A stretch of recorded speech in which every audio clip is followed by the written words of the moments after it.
No trata de satisfacer lo que el pueblo quiere. Porque ¿qué es lo que el pueblo quiere?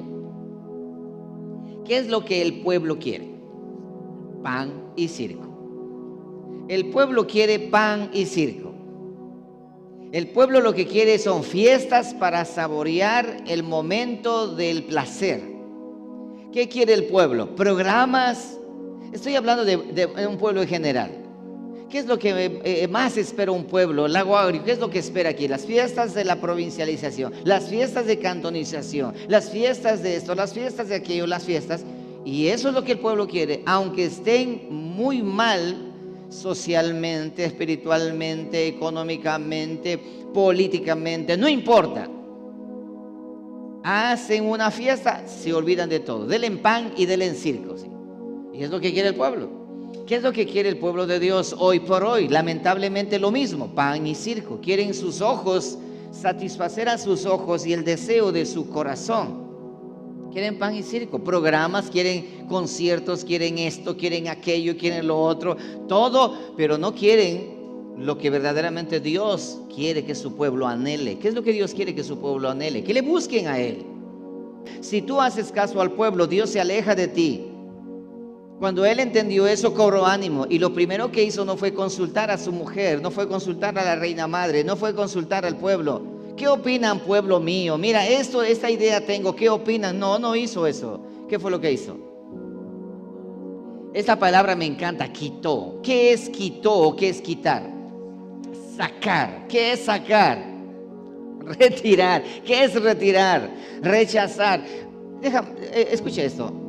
¿En qué momento tú quitas de casa algo? Cuando no sirve. Un día con mis hijos en casa, tengo una bodega en casa donde guardamos herramientas y guardamos todos, pero había un momento que uno iba a encontrar, no encontraba nada porque todo estaba vuelto nada, y uno entraba, tenía que entrar del lado para poder pasar. Había tantas cosas allí.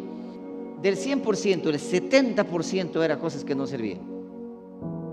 ¿Qué fue lo que hizo él en primer lugar cuando él dice, cobró ánimo? ¿Qué hizo? Tomó la escoba y empezó a barrer. Y lo primero que encontró en el reino, lo primero que hizo fue sacar la basura. ¿Cuál basura? La idolatría. A todos los ídolos que habían en ese lugar. ¿Por qué? Porque desde Salomón hasta Asa estaba todo el pueblo, toda la nación estaba contaminada. ¿Contaminada de qué? De idolatría por todo lugar. Dioses de todo tipo y lugares de adoración de todo tipo por todo lugar. Existían monumentos sagrados, existían figuras sagradas, existían árboles sagrados y todo sagrado por todo lugar. Cada cual adoraba a Dios a su manera. Eso significa cada cual adora a Dios a su manera. Aunque Judá decía que ellos adoraban a Dios, al creador de los cielos y la tierra, pero cada uno tenía su forma de llegar a Dios por medio de algo.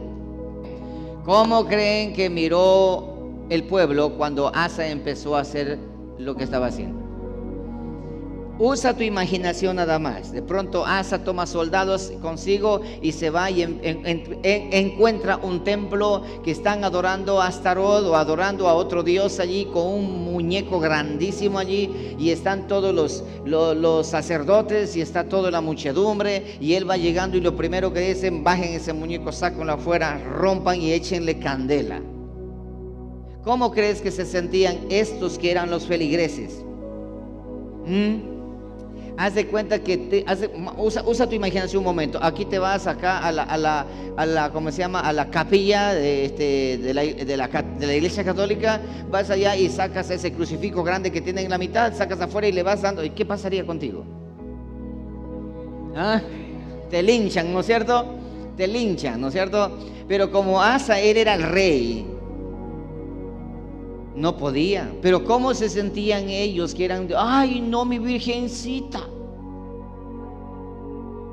Ay, no, mi Cristito, mi virgencita, Dios mío, nos va a castigar. Escucha esto, una conmoción social religiosa se armó en todo el reino, porque en cada ciudad ardía fuego en los patios, donde se estaban quemando cientos de ídolos y cientos de dioses que los hombres habían formado durante muchos años.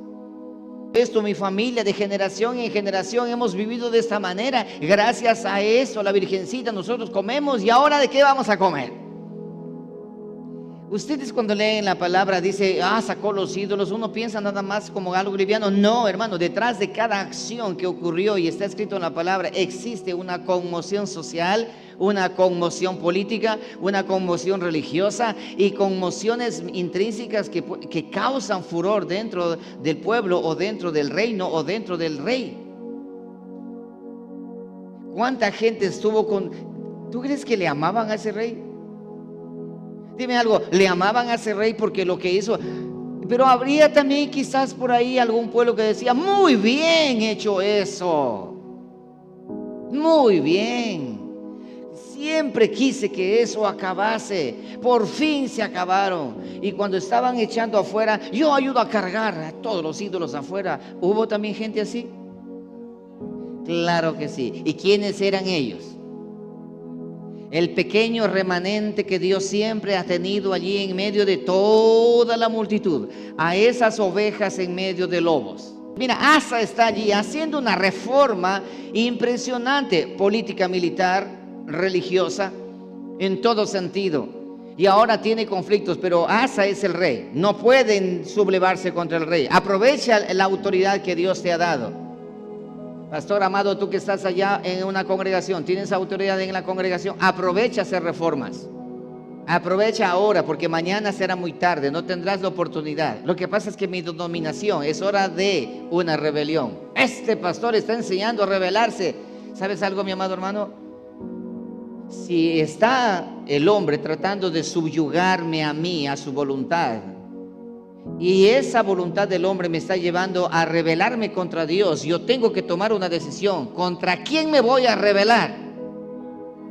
¿Contra el Dios de los cielos o contra el hombre que mañana morirá y se podrirá? ¿Contra quién tengo que rebelarme? ¿Te das cuenta? Entonces no te estoy enseñando a ser un rebelde, sino que tienes que ser, ni tampoco un obstinado, sino que tienes que ser que decidir a quién vas a obedecer. ¿A Dios o a los hombres? A tu denominación que te dice lo que tienes que hacer a pesar que tú sabes que está en contra de la Escritura, o al Dios de la Escritura que dice que esa denominación está totalmente fuera de la palabra del Señor. Primero por casas. Judá es la casa, la capital. Y este es un detalle muy importante. Generalmente el ser humano es experto en reformar a otras personas, o sea, reformar a otros antes de empezar por sí mismo. El ser humano es experto en aconsejar a otros cómo debe vivir, pero en casa no vive como debe vivir. Es experto en decir lo que tienen que hacer, pero él no lo hace. Esta es la conducta de los obstinados de corazón, los hipócritas de ese entonces, que decían que deben hacer, pero sin embargo nunca hacían. Y ahora, ¿qué hace? Lo primero, Asa en su conducta y guiado por Dios, lo primero que él empieza es por casa, Judá, su casa, su reino. ¿De dónde crees que sacó primeramente los ídolos? ¿De dónde crees que sacó antes de sacar de Judá? ¿Por dónde empezó? Por la casa. ¿Por dónde? Por la casa del rey, porque su padre había tenido sus ídolos de confianza.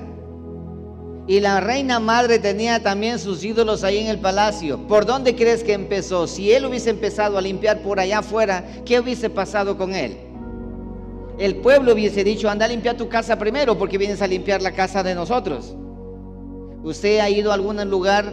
Una vez me pasó con alguien, nos fuimos a visitar a un hermano, y el que estaba conmigo dice, oye, este hermano sí que es desasiado, ¿cómo tiene todo desordenado?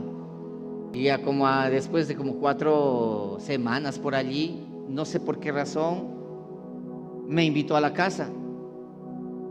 Pero no me invitó a la casa así con decir, bueno, pastor, mañana les espero en la casa. Porque ustedes saben que cuando dice, mañana va a venir alguien, ¿qué hace?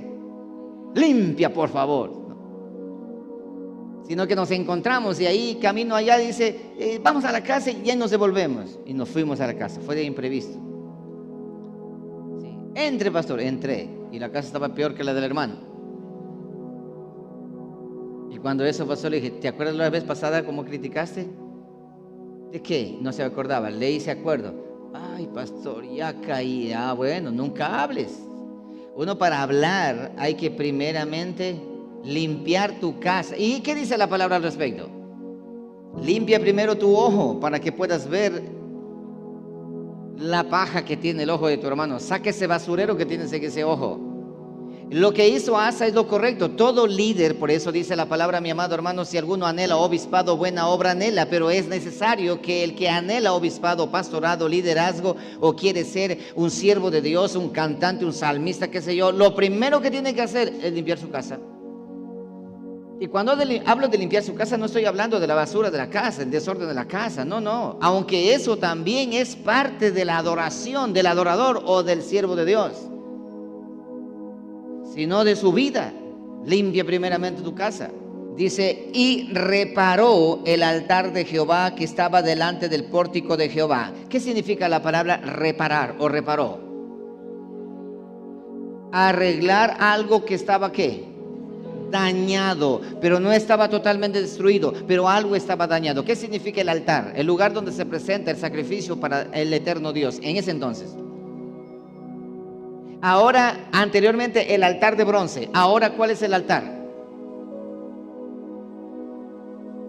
Esto de acá adelante no es el altar, Esto no es el altar. Es un lugar consagrado para la adoración y para la predicación y la administración de la palabra, sí, pero no es el altar. ¿Cuál es el altar ahora? ¿Cuál es el altar ahora? No, el cuerpo es el templo. ¿El altar cuál es? El corazón. El corazón es el altar. Andamos ahora, hoy por hoy existen seres humanos que toman la gloria de Dios como si fueran ellos dioses y traen a la iglesia. Por esa razón hoy hay muchos iluminados en el púlpito, hoy por hoy brillando mucho más que Cristo mismo dentro de la congregación. Entonces el altar estaba de arreglarlo porque estaba dañado. Reparar, ¿qué significa? Toda la liturgia, la manera como lo estaban haciendo, no es lo correcto, eso no es así. Aquí tienen que hacer de acuerdo a la palabra del Señor, no de acuerdo a lo que dice el sacerdote. Porque ¿qué pasó con los sacerdotes en ese entonces? Habían perdido el norte. Recuerda lo que dice allá, que estaban sin ley, sin sacerdote y ¿qué más? Sin el verdadero Dios. Oiga, ustedes se olvidan tan rápido. Espero que no se olviden en la tribulación. Ustedes se van a olvidar que son cristianos. Se olvidan tan rápido. En una semana para otra ya se olvidaron ya. ¿Qué dice? 3 cosas no tenían ellos. ¿Qué no tenían? No tenían ley. ¿Qué no tenían? Sacerdotes. ¿Qué no tenían? El verdadero Dios. Entonces los sacerdotes que se encontraban ahí ministrando, ellos habían contaminado el altar y el altar estaba mezclado entre lo santo y lo profano, pero ellos pensaban que todo andaba bien. El pueblo pensaba que todo andaba bien. La nación pensaba que todo andaba bien, pero no era así. Entonces Asa descubre, Dios abre el entendimiento de Asa. ¿Y en qué momento Asa se da cuenta que todo está mal? Dígalo fuerte. ¿En qué momento Asa se da cuenta que todo está mal? No te escucho. Este ya va a morir. ¿En qué momento se dio cuenta Asa que todo andaba mal? ¿Ah? Hablen duro porque yo acá no escucho. Cuando la ley fue presentada, cuando él revisó la escritura, la palabra, hermanos amados, hoy por hoy, toda persona que vaya a la escritura, lea la palabra, naturalmente se dará cuenta que fueron engañados. Toda persona que vaya a la Biblia y lea la Biblia de principio hasta el final, en la primera vez que lea la Biblia de principio al final, estoy completamente seguro que Dios abrirá sus ojos y se darán cuenta que están engañados, pensando que adoran a Dios, pensando que sacrifican a Dios, a demonios sacrifican. Iglesias tan grandes, llenas de muchísima gente que cantan, que danzan, que lloran, a los cuales llaman avivamiento.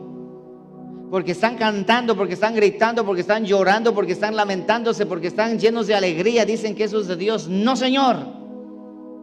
El avivamiento en la escritura no ha venido por cantar. No se dejen convencer o no se dejen engañar. Nunca el avivamiento vino por cantar. El avivamiento en la escritura está registrado. Vino por oír la palabra de Dios.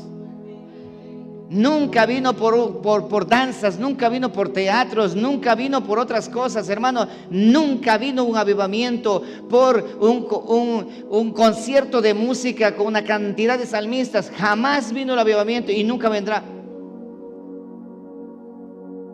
Por eso que es eso que salió en la novedad, que en Asbury el avivamiento estaba ahí, que estaban 8 días cantando y alabando al Señor. Hermano, ese es el engaño más grande. El pueblo entra en avivamiento, en la Biblia se registra, ustedes pueden revisar en la Escritura, siempre ha sido cuando la palabra de Dios ha sido desenterrada y ha sido leída al pueblo y el pueblo ha entrado en un avivamiento. ¿Por qué? Porque escucharon la voz de Dios.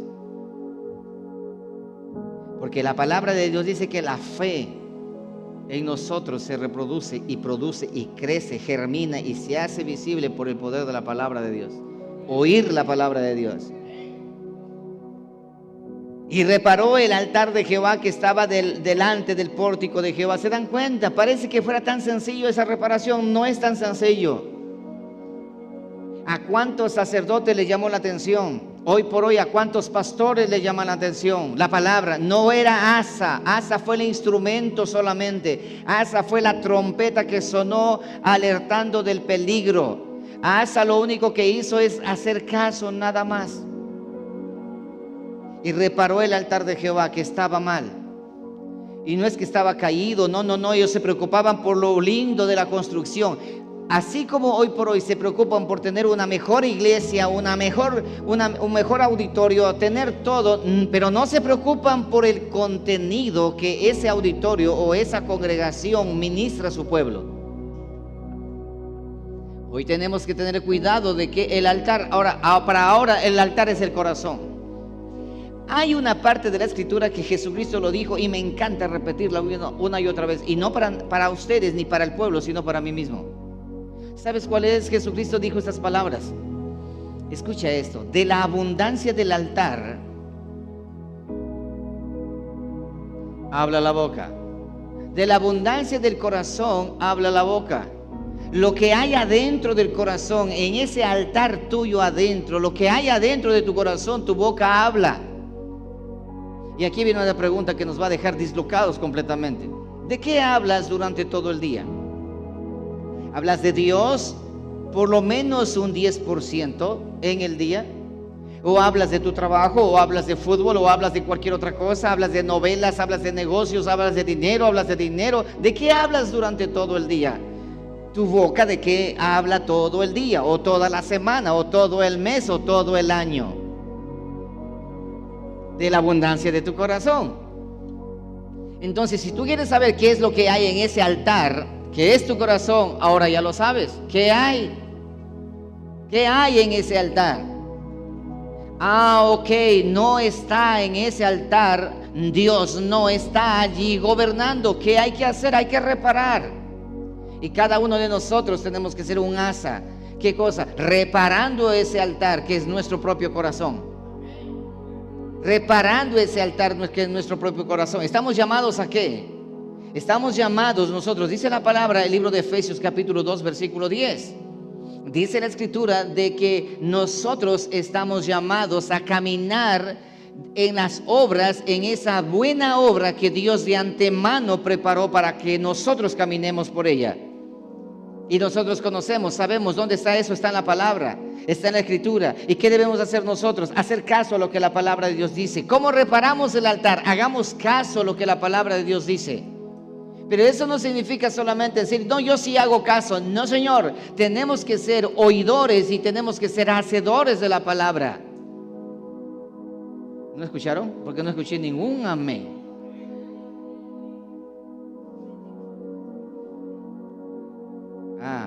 Sí, tenemos uno que está al borde de la muerte.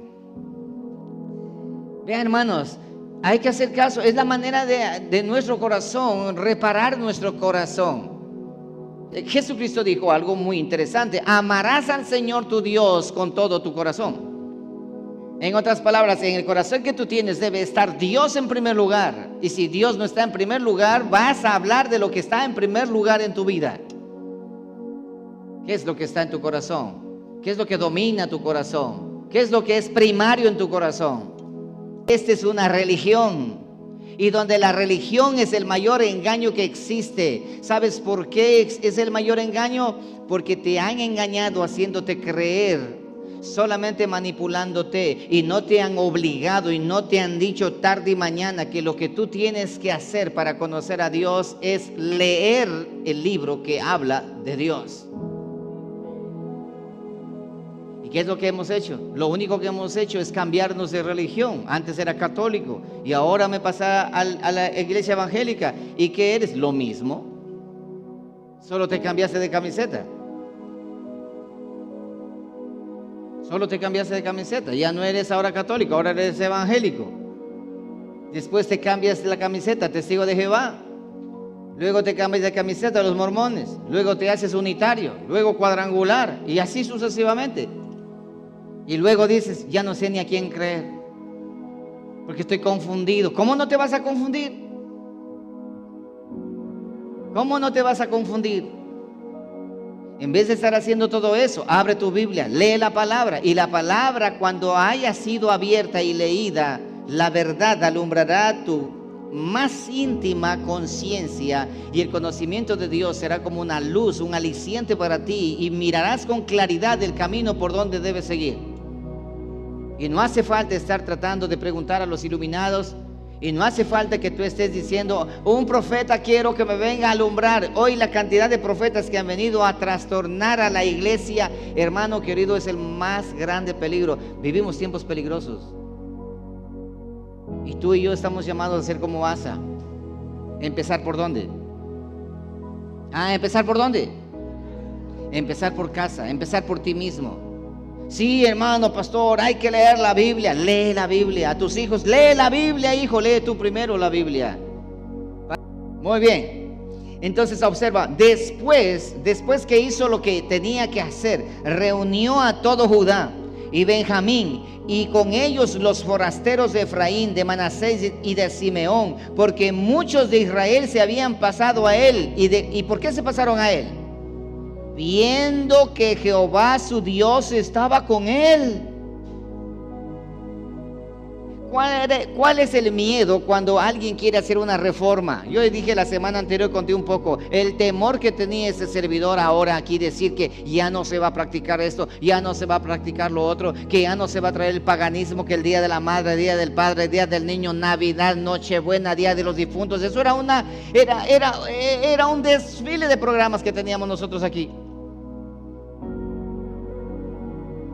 Claro que me daba un poquito de temor.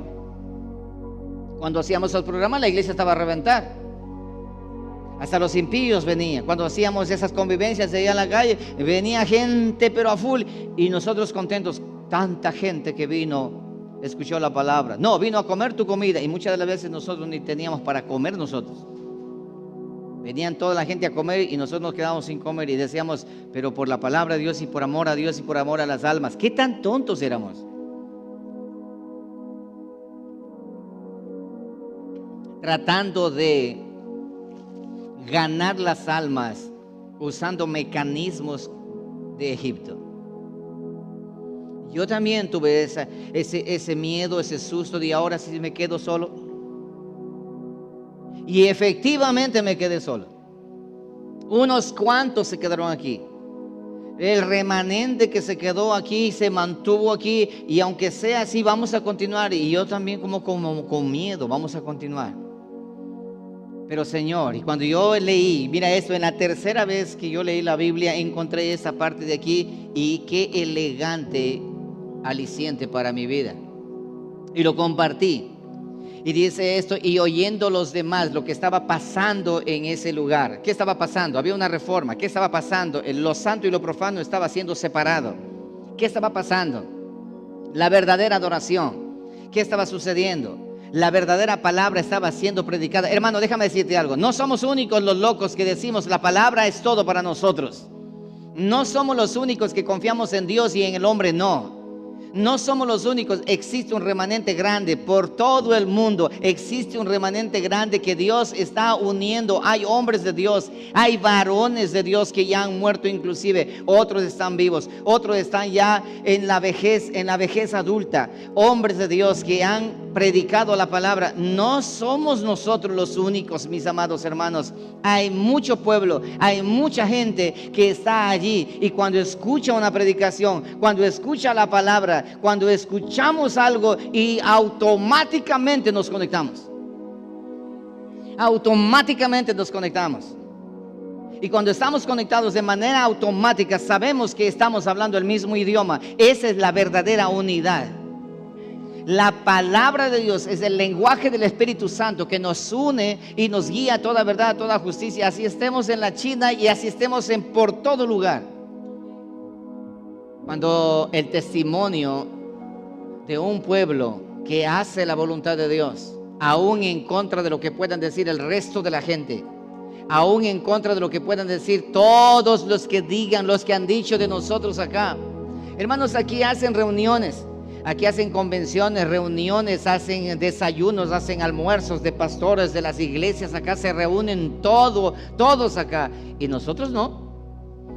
A nosotros no nos toman en cuenta, pero tampoco estamos diciendo que nos tomen en cuenta, porque jamás lo van a hacer. Pero déjame decirte algo. Hay mucha gente uniéndose a nosotros. Y en el mes de agosto vamos a tener aquí una reunión. No va a caber en este lugar, porque vienen de diferentes lugares. Y sabes que no es que están emocionados, no es que están ilusionados, no. ¿Sabes qué es lo que ellos quieren? ¿Sabes qué es lo que ellos quieren? Reunirse con todos aquellos que de diferentes partes del mundo Dios nos ha unido, y algo hay dentro de nosotros que nos une y nos llama a tener esa comunión a pesar de la distancia. Oh, gloria a Dios.